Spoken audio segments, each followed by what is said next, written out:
friend. Welcome to the Style Thief Fashion Podcast. I'm Erin Stahl, personal stylist and founder of Style Thief Fashion. Through my tools, not rules approach, I'm here to help you unlock the style you've always dreamed of so you can live the life you want. Hello, my friend. Welcome to another episode of the Style Thief Fashion Podcast, and welcome to my closet. If you missed the previous episode, I shared that I am recording in a new space. Well, the space is not new. The space is my closet, but new to the podcast. And honestly, I don't know. I can't believe I didn't think of doing this in here sooner. I've moved around to several different places in our home that have not really worked, and then I had this idea as I was doing a try on in my closet a couple weeks ago on Instagram, and I was like, I love this closet. Why don't I podcast in here? Why don't I podcast in here? So here we are in my closet. And I'm about to take my girls, my two teenage girls, well, they're 12 and 14. I'm about to take them back to school shopping. And I wanted to, before I did that, share with you some things that I have learned that have helped me in this process of taking my girls shopping. I'm going to share some mindset tools that work for me to get into the right headspace and mindset and mind frame to take two teenage girls shopping. And I want to share some tools that I would like you to pass on to your children in this process, because I think we can all remember times where we went shopping with our parents. For me, it was always my mom. I think my dad might have taken me shopping one or two times, but my mom and I shopped together all the time. And it was like the thing we did together. Not as much anymore, but we do still have our moments. When we get together, we do still shop quite a bit. But, I can remember a lot of times that did not go well shopping with my mom, and things that I wish had gone differently, or things that I wish that I knew. In fact, I think a lot of my style journey and why I became a stylist is to sort of undo some of the things that I learned as a woman, particularly in the 90s, shopping with my mom. So if some of these can be helpful to you as you are out shopping with your kids, teenagers, particularly, yes, if you are the mom of teenage daughters, I think this really, really pertains to you and to them. I'm not saying that boys don't go through some trials and tribulations when they're shopping. I do think in general, if you are a man or looking for men's clothing, it is simplified in a lot of ways, that it's just not for girls and women. So a lot of what I share will pertain to that. But hopefully, if you have sons, or if you are a man and you're going to take your sons or daughters shopping, I hope that this can be helpful for everyone, can take something away from this. But I do think it's a special kind of hell being a woman, or especially a young girl, shopping. And the landscape has really changed. When I was growing up in the 80s and 90s, you had to go to a store. We didn't have online shopping. You went to whatever store was available wherever you lived. I grew up in Lincoln and Omaha, Nebraska, basically. So we did have some stores. We had some department stores. We had some discount stores, but not a ton. So your experience might have been very different if you lived in a really big city or a very small town. So you were just really, the point being, you were at the disposal of what was available to you. And that in and of itself is really hard. And I know that is still the case for many people, although online shopping has made that accessibility easier. Has its own challenges that we can talk about in other episodes, and I have talked about in other episodes when it comes to online shopping. So I think we're up against, not as many stores available to us brick and mortar wise. We do still have shopping malls here where I live. We are low on department stores. I believe we only have 2 or 3 left. Yonkers was one that we had that closed. There's just several other department stores, and, working in retail as much as I did and being a personal stylist and shopping as much as I do for my clients, there are times where I'm like, if we could just have a Nordstrom. To me, that's like the pinnacle of department store. If we could just have a Nordstrom here, it would solve a lot of problems. It is nice to have one store that has it all, and you can't really say that for many stores. So you are walking into, for most of us, back to school shopping. Our kids need a few things. They've outgrown shoes. Maybe they need uniforms now for a school. Maybe they've totally outgrown everything. Their style has changed. They're itching for new stuff. I do like the tradition of like a first day of school, back to school outfit. I think it's a nice time for us to refresh a couple things. Both the girls did get a new pair of sneakers. They really wear those things down. I don't know what they're doing? Well, they don't have as many as I do. The rotation, they've got like one pair. So we're going to refresh a couple of things. And as the girls have grown up and become teenagers, we are past the point of me really being able to influence what they wear. As much as they do know what I do, they see me online, they've seen me interact with clients, they know how much I shop, they know how much knowledge I share, but I'm still their mom and they still want to push against things that I suggest. So here are some things, first and foremost, that I do that get me in a good mindset, headspace to do this work, because we're working today. Today is a work day when you are shopping with your children. Mindset number one is I have taken care of myself. Okay. I got ready. I got on my good bra and underwear. I think there's something about that when you're shopping, like have on the good shoes that are comfortable, have on the bra and underwear that really support you, because you're going to be looking at yourself in the mirror too. And don't get it twisted. Okay. You're under those fluorescent lights as well. It's there for your kids. You're about your kids, but you got to look at yourself. So put on something cute. Do your hair and makeup to whatever degree you want to, and then get out the door. Also, be hydrated. I'm going to show you my Stanley, because this is the first Stanley I've ever owned. This is the only Stanley I've ever wanted. Okay. It's got the built-in straw. It's large, but it's not oversized, gigantic. I think those things are ridiculous. So here it is. You're hydrated. You've eaten something. You've gotten the work emails, the calls done. Like the only thing on your plate now, you've taken care of you, is now you can focus on them. But you're not going to be focused and ready if you're trying to take a call or answer emails, or someone's coming to the house or whatever. You've cleared the decks, you've cleared the day, and you've taken care of yourself. Shower, get ready, put on something cute, good bra and underwear. Comfortable shoes, okay? No one can function well when their shoes aren't comfortable. Hydrated, and eat something. I know it seems like a small thing, but this is my tip. Actually, I tell this to my clients when we're going shopping. I'm like, this is work. This is physical labor that we are doing. Yes, I have shopped for you. You're literally walking to a fitting room, but trying things on, like that's cardio. Okay. So you have to have good nutrition, good hydration, and have that good bra and underwear on. I'm telling you, it will make all the difference. Okay. So that's step number one. Number two, you need to have in your head how much you will spend, and communicate that to your kids. I said to my kids, this is what I'll spend on shoes. This is what I'll spend on an outfit or whatever.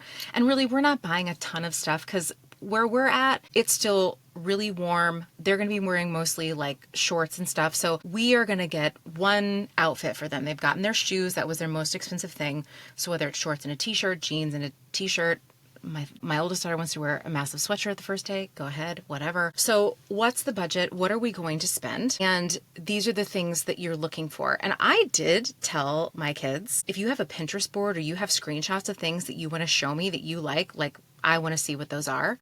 So mindset wise for you is knowing what you're willing to spend and communicate that to your kids. And these are the things that we're going to look for. You need this thing. So whether or not you have a bunch of jewelry and makeup on your wish list, these are the things you need, and those are the priority. And then the other mindset thing I want you to get into is that this is an opportunity, parents, for you to be an example of letting your kids express their style, and you keeping your worries, thoughts, opinions out of it to a point. I do know there is a caveat to this because they are not adults. They are in a school environment. I know the shorts are in where their little cute little booties hang out, but that's probably not what we're going to do for school. So you get to say, like, I can see your butt. You're not going to wear that to school. But with outside of those kind of like guidelines, you got to let them express who they are. And I still have to fight against this sometime. There are things that I suggest that I'm like, do you like this? Is it cute? No, they show me what they want to wear. I try not to make a face. My daughter wanted these camo sweatpants. I don't understand it. I don't understand why, but it's fine. It doesn't bother me. They're not inappropriate. They're not too tight. They're not.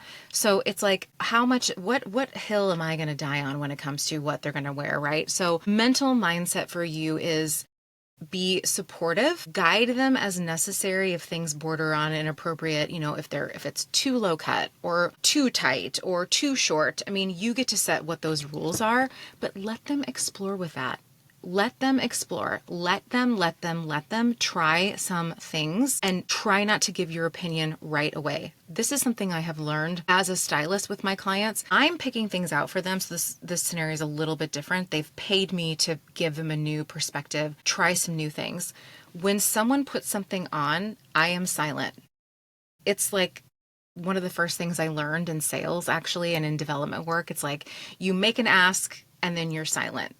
Silence can be uncomfortable, but it tells you a lot. You're not right away like, this is great, this is so cute. Silence. Let them process through it first, okay? So your mindset shift, a lot of work that you're going to be doing is not inserting your opinion right away, unless, of course, right, it's totally inappropriate or something, or it's, $500 outside of your budget.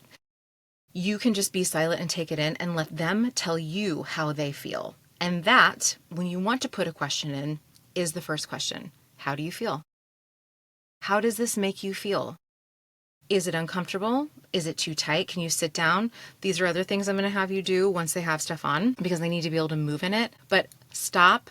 Don't insert your opinion when they try something on. Try not to make a face. If you really need to make a face, turn toward the wall because in the mirror they can see you. Okay? I need you to be the safe space where they feel safe and they are working through their own thoughts and feelings and emotions of how they feel in this thing. So it's important that you don't insert that right away because I think we can all remember times when we were with our, I'm going to say mothers in my case, I'm going to share my own experience, where I put something on and my mother would immediately be like, no, or I love that, that's cute, or you shouldn't wear these stripes, whatever it is. And that started then to cloud my own opinion. And I spent years shedding all of the other things that people would immediately say about this thing. That was the first thing I thought when I put on, not how do I like it? How do I feel?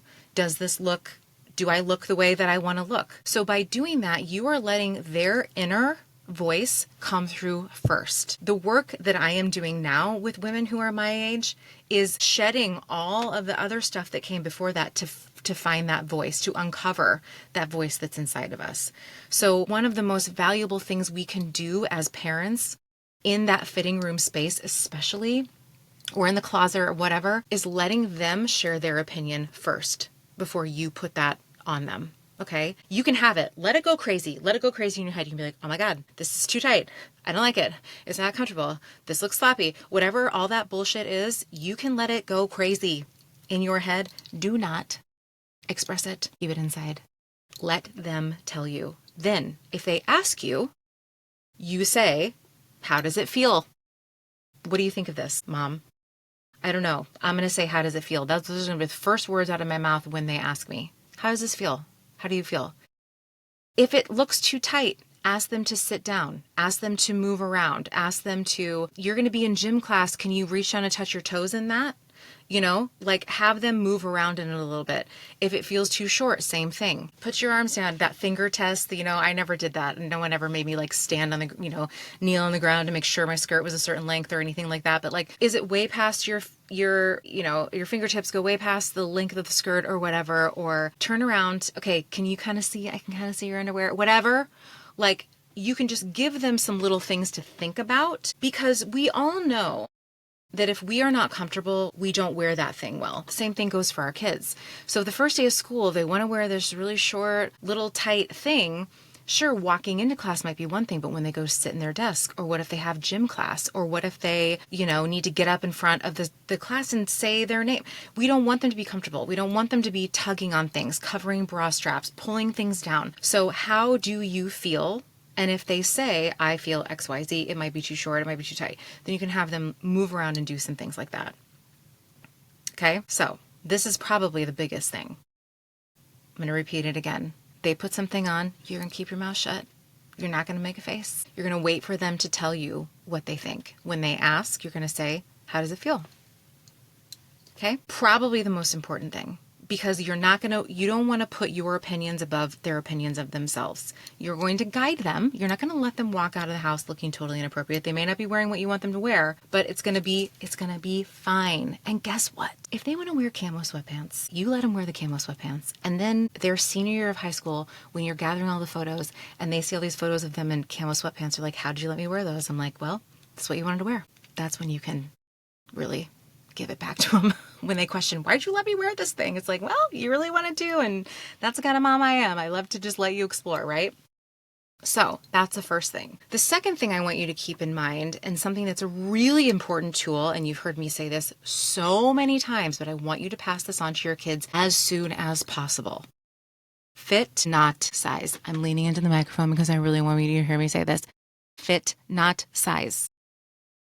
I am lucky because I have been saying this to my kids for a really long time. So we don't get as much into that. And they do know and see in a lot of stores how ridiculous the clothes and the sizing is in terms of like how tiny things are. And my girls are, my 12-year-old is as tall as me. She's going to keep growing. A 14-year-old, a little bit shorter, but she has like a body. She is fully developed, and that's hard. That was my experience as well. As a preteen, I started developing really quickly, and a lot of the stores and the things that are out there geared toward teens are not built for women's bodies. They're just not. So you are straddling the line of helping them find the things that they want to wear that are feel current and fun to them for their age group, but that also will work for their bodies. So this is where you're starting to influence the fit, not size idea, and not letting them spin out and get in their heads, as we have had the tendency to do, as I did for most of my life and still have struggled with sometimes, of going to the larger size or something like that. So we really try to focus on, let's take 2 or 3 of these in to see how they fit, because this shirt looks really little. Do you see how short it is? Do you see? And you're really tall. So I will start to, as we're even looking for things and they say, what size do I grab? I'll say, grab a couple. And here's why. My youngest one, she's really tall. She has a longer torso. She's got super long legs. So I'll say to her, we might want to see this size and this size because I want to see if it gives you a little more length. These might be a little too short because your legs are so long. So what they start to do and take in, hopefully by hearing you talk like that, is that they are trying to find things that fit their body, that nothing about their body needs to change in order to fit those clothes. If things in this store don't work, we're going to find something that will. And they are getting to know themselves and their bodies and know that the whole purpose is that they focus on the fit, not the size. So we're not spinning out like we have all done. Maybe you haven't done this, but I've done this. I know the majority of women that I work with have, where going to a next size up or 2 can trigger us in a negative way. So we need them to know that this pair of jeans fits differently than this pair of jeans. And if you've listened to any of my talk about denim, you know that if you have a really long torso, these jeans are just, they don't have a high enough rise for you. So you're going to always be pulling them up. And when you sit down, we can see your butt crack. So that's not comfortable. So let's find ones that come up higher. And for my oldest daughter, she's got a body like I do, a short torso. I've taught her to look at a pair of jeans and say, the rise on these is too high. You can stand in these, but as soon as you go to sit down for class, they're going to be uncomfortable. So we need to find something with a lower rise. So you're talking to them about the differences in their bodies, the differences in how things can fit, not size. And the way that you approach that with them is going to be huge. You are setting them on the path for more of a positive outlook when they get into rooms, when they get into trying on sizes on their own. Hopefully that they're the person that's always taking in 2 or 3 sizes of a thing, because they know this might fit, this might not. I might have to go up a size. I'm looking at the fabric. There's not a lot of stretch in this. So you're teaching them these tools right away so that as they go on in their style journey, they can do that for themselves. And I think is really, really important. The other thing that I think is really important when you're in that fitting room, when they get tired, when they get frustrated, is to also make sure that they are hydrated. They've got a snack. My mom and I would always take a cookie break, and I still believe in that. I don't know how you feel about sugar, but a little bit of sugar, a little bit of sweetness, like let's go get a cookie, let's go get some water, because it can wear them out. And our kids are not used to shopping in stores as much as we are, because we do find a lot of things online. We have that luxury. I'm not shopping with my kids all the time. So this is something that they enjoy to a point, but can peter out really quickly and they can get frustrated really quickly. So don't discount the importance of like keeping them hydrated and well fed as well before you leave the door. Also for them, good bra and underwear, good shoes, things that are easy to change in and out of. This is not the time for like a high lace-up Doc Marten or a super complicated jumpsuit. No, easy on and off things so that the process can go really quickly as well. So I think the mindset shift for yourself, mentally preparing yourself when you are going out with your kids to go shopping, take care of yourself first is a really important lesson as a parent, but especially in this scenario. You're not going to share your opinions. You can share if it's inappropriate, but other than that, let them explore. And again, this is not about them. Check yourself in this process of how much you might want to project. And I'm talking to myself as much like, what might people say if they wear, I'm going to use the example of the camo sweatpants again. That has nothing to do with you. Okay, I would rather be the parent that lets my kid explore than be the parent who pushes my style agenda onto my kids. Okay, I'm going to teach them things, I'm going to guide them, but if they want to really wear camo sweatpants and that's what they feel amazing in, it is not about how they look walking into a room. You've heard me say this before. This is not about being the best dressed person in the room. It's about feeling your best when you walk in the room. And on the first day of school, that is so important because there is a ton of anxiety around this. My kids are starting new chapters. My youngest is going into middle school. My oldest is going into high school. So they have anxieties about, can I open my locker? Can I find my locker? Am I going to find my classes? I know this whole new blah, blah, blah. We want the outfit to be something they put on, they feel great, and they forget about. It's the same thing with us when I say this all the time too. You're getting dressed, you're putting time and energy and thought into it, you feel great, go on with your day and forget about what you're wearing, right? So if it's too tight, if it's too short, if it's too itchy, all of those things matter. We want to put them in something that they feel good in first and foremost, so they can move on and do the things they need to do on this important school day, right? So hopefully these tools have helped you in the mindset shifts that you could make as you start to go shopping with your kids, and then passing on these really important tools for them too, letting them tell you how they feel first, and then teaching them that it's about the fit, not the size. Okay? There are more, and I want to know from you if there are other things, mottos, things that you do, traditions that you have with your kids that are helpful, because I'm sure I could share more, but I think these are the most important things as you venture out. And save this episode, share this episode with the people you know that are just now starting to take their kids shopping, or they've got teenage girls that are really starting to express their style and their opinion. It's so fun to watch them do this. And to let them make mistakes, let them wear the camo sweatpants, let them wear this huge oversized sweatshirt and Ugg boots on the first day of school when it's 95 degrees. Go ahead, do it. You're sweating and miserable. You're going to learn really quickly not to do that again. We got to let our kids do these things as hard as it can be sometimes. And believe me, do I still long for the days when I can put them in cute little matching outfits? I do. But that's not where I'm at. And again, I would rather be the mom that lets my kids express their style, experiment, play, let it get weird, but not inappropriately weird. Let it get weird. And then have fun, make it a fun thing, and have them say, as they're growing up and they're going out to do this with their kids or talking to their friends, that my mom really lets me try some things. And I guess I'd rather have that experience with them than me trying to tell them this is how they have to wear, this is what it has to be, this is what people might say. I think it's really important because I don't want my kids to have to spend years of their life like I did uncovering and unlearning a lot of those messages I got that simply weren't true. And it took me a long time to uncover my authentic style voice and trust my inner style instincts. I want them to tap into that as early as possible and not forget it, because after all, that is the most important thing. Okay, my friend, please tell me what you thought of this episode. Was this helpful for you? Are there other tips about shopping with kids that I can share with you? Other topics around kids and style and fashion, or parenting through weird fashion stuff that's going on? Although it shouldn't be too weird for us, you guys. The 90s are back, okay? So anything that we wore, I think they want to wear again. We can all have those awkward photos together. Ours from the 90s and theirs from now. It'd be fun to see those side by side. But share with me what was helpful. If this episode was helpful for you, it's going to be helpful for someone else, so please share it.